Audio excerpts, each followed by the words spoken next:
what happens to me. And it's That's people good. like, I blow people's minds because they always expect me to get arrested and something happens, somebody's gonna come and beat me up and stuff. But even this time I was showing my nipples. I didn't even cover my nipples with pastes. I noticed. They were just painted, and then my pussy was just right there. I noticed that too. Before I was always trying to hide it and just put duct tape and pasties and stuff. But this time I was saying, okay, you want to arrest me? Good. Yes. That's what I want. Yeah, Yeah. he's all out there, so why not? Yeah. Here's my pussy busting through the wall. I don't know what to do next time. We'll put our heads together and come up with something. Right. Okay, cool. It'll be Just gave a whole new it'll- meaning to his caravan. no. It'll be tough. It'll be tough to top the pussy busting through the wall, but I'm sure you can do it. So there was. So what? Oh, there was a huge fight right next. No, I was gonna say, no, that was, really heavy fight, and it was coming towards the wall. right. And But it had was nothing to do with the coming- wall. No, it had nothing to do with it. But at some point, I was feeling I was falling backwards, Oh. and I couldn't I was tiptoeing, like I was just suspended by an act of God and faith, and I was like tiptoeing, Right. no And support, bottles and. and then the fight was coming from behind, and I thought, well, anything can happen, and I'm okay with it. So when you took the wall home, what did people put on it? Fuck Trump, this wall, will fall too, just messages of freedom, just stuff like that. Or people were painting over other people's stuff, so I didn't even pay too much attention to Well, you were balancing and tippy toeing. Now, what did you get a bigger reaction for? This one or the toilet? Actually, more negative reactions and comments with the golden toilet. Yeah. This was all good. Like, I didn't have any Trump supporters hating me and sending me blackmail and stuff. Right. Like the other one. The other one Oh, really? was so nasty. Oh my God, I didn't even want to look at the comment section. It was so nasty, so twisted. And they say they're all Christians and Jesus lovers and stuff. And then, like, the people. most twisted and evil and dark, like, mindset. Like, the stuff they write and The what people they that are say and supposed to be stuff, so it's Christian are usually the evil. worst. Right? Yeah. Well, let me just say it's not all Trump supporters and not all Christians, but I did see some of the stuff they wrote about you, and they didn't get the joke, they didn't get the irony, they didn't get what you were doing, and I've got friends that like Trump, I've got friends that hate Trump. At this point, I hate if that you it's like divided. Trump, you're sick. At this point. No, I don't say that. I would not say that because I mean, I don't. I know you don't. But I'm firm on my opinion with that. At this no, that's point, fine. You can have you're that opinion, sick but person. I don't try to define anybody. There's so much more to people than their politics, and everybody is fucking corrupt, Democrats and Republicans. So, this guy. This time I didn't have an opinion. I Right. was just a wall.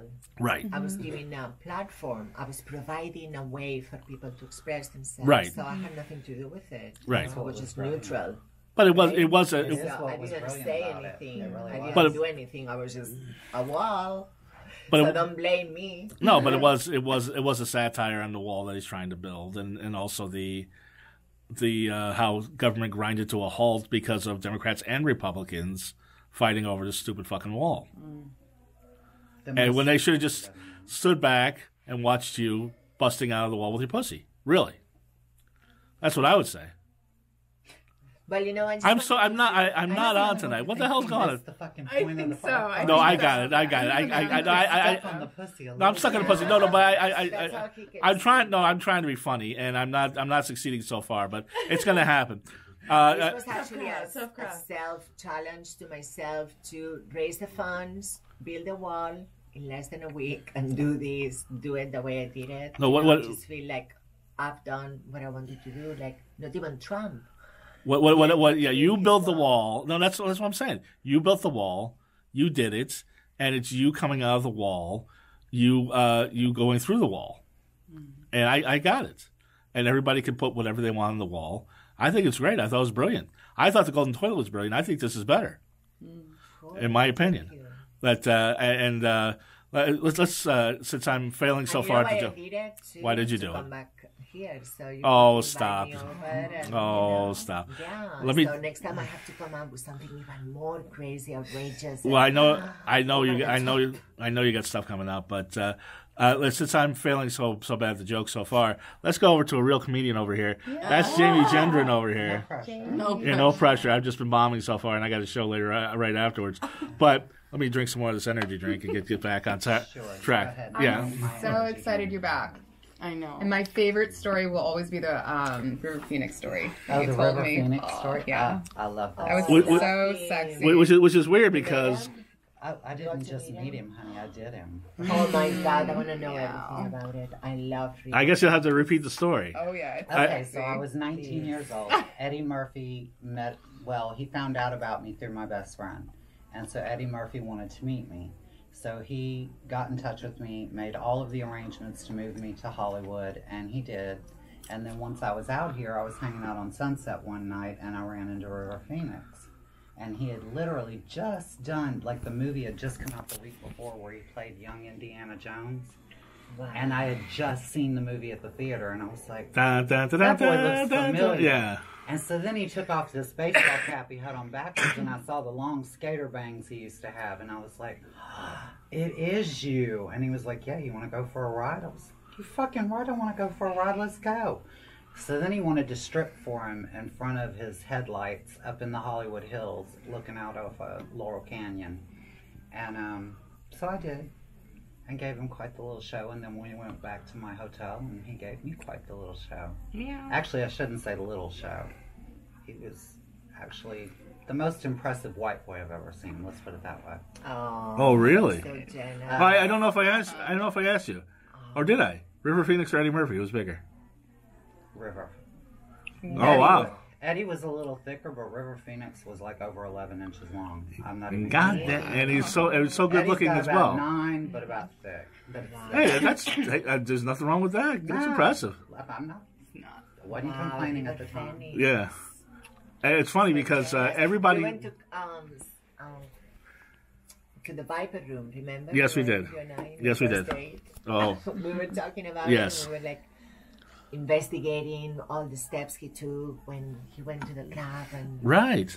So no, it's funny because we have her like sharing this with me. I'm so stunned. Yes. We've gotten on a lot of stories. Yeah, we were hanging out with Culture Club back then. Did you ever see the movie Tango and Cash? Of course, who hasn't? Okay, you're probably too young. I haven't seen it. Yeah, we were going back to the 90s. It's funny because no millennials know who River Phoenix is. You realize that? I'm a millennial who knows who he is. How old are you? You're over 30, right? Yeah, but I'm still a millennial. No, but anybody under 30, hey, have no idea who he is. You got to explain that it's Joaquin Phoenix's brother, and that he would have had Leonardo DiCaprio's career if he lived, but he didn't. He would have. Yeah. He would have been in Titanic. Sure. So wait, so you were saying you, what were you saying? About which part? Culture Club. No, we do Tango and Cash. What about Tango and Cash? Okay. So you did a three-way with Sylvester Stallone and Kurt Russell. No. In Tango and Cash, the bad guy was this one inmate who it looked like he had had his jaw surgically or prosthetically put on because it was so big that I honestly thought he had it pumped with silicone to make it look like that. Oh wait, that's the Maniac cop guy. The Maniac cop guy. Yeah. He was in all 3 Maniac cops. Right. That's Maniac cop. His name is Robert Zadar. So anyway, I met him in New Orleans at the strip club I was working at. And he was like, well, do you know who I am? Do you recognize me? I'm in town working on a movie. And I said, no, I don't know who you are. Sorry. Yeah. And I ended up, I took him home that night and he paid me because, I was a hooker back then. So he paid me. We did the deal. And then I came out here, ran into him out here again. Yeah. And then he wanted to take me up into the hills, and he wanted to park and like make out like high school kids. And I was like, I'm sorry, dude, but you're a trick. Right. Like, you're a trick. You pay me for sex. You're not paying me to pretend to be your girlfriend and park out and make out lane. It's just not going to happen. So he got pretty pissed off at me, but then later on, he became a crackhead. He's a big dude. Oh, yeah, he became a crackhead, and the first girl that I ever met, the trans girl who named me Angel, she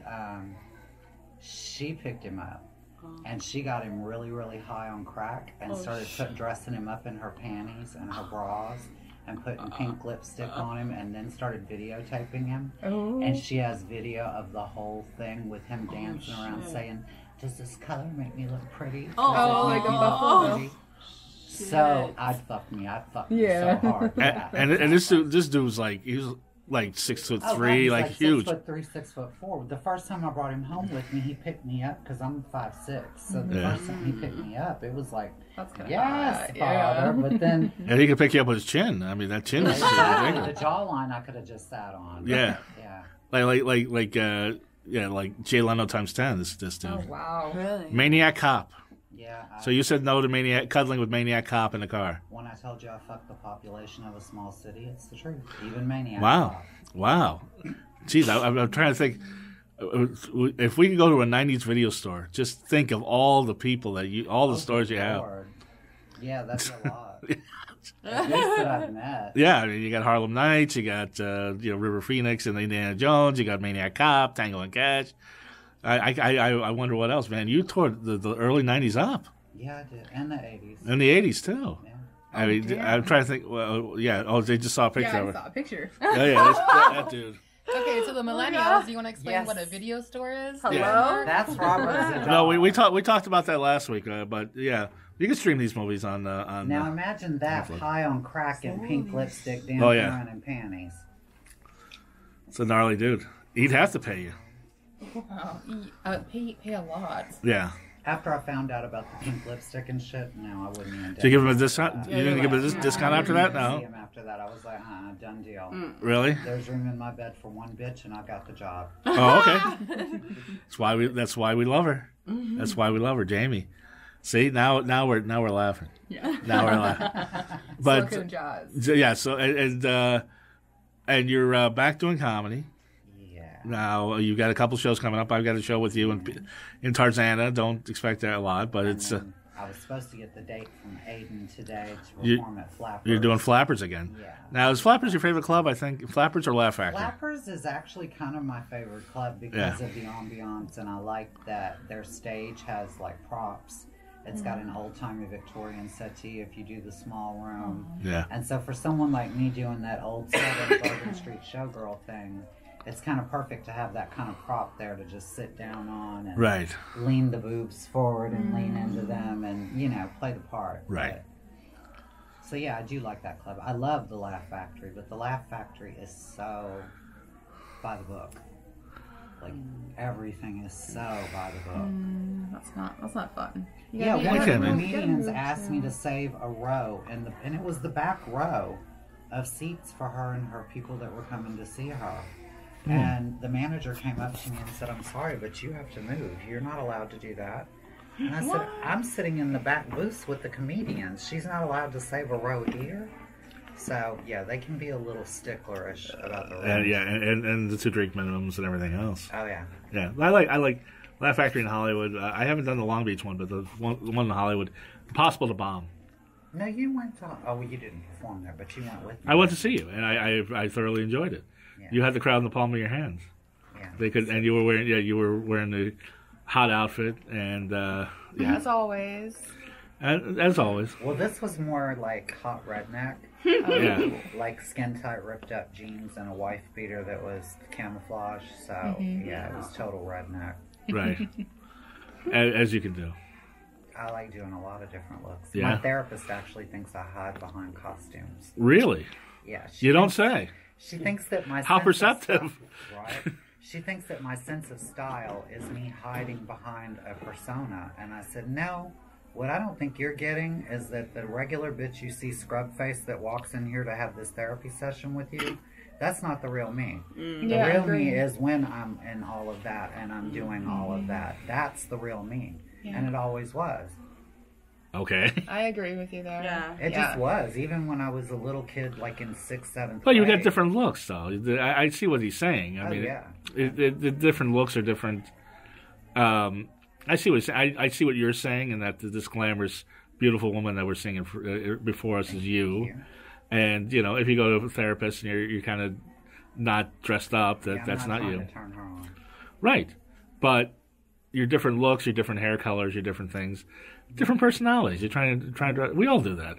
That's why I'm wearing makeup right now. I got a whole different. But I'm performing, but I don't. So I don't want to do a therapy session with you. But yeah, I think might be something to it. Yeah, I think she got it a little twisted that it's a totally fake persona that I do on stage, and that's where I had to clarify. That no, what I do on stage comes from a real place of honesty. So no, trust me, I know that. Yeah. And I know that's you. Yeah, I tried my first child molestation joke that just bombed at the last show I did. Well, speaking of that, and I know Jill's playing with her nails. We're gonna get back to her in a second, but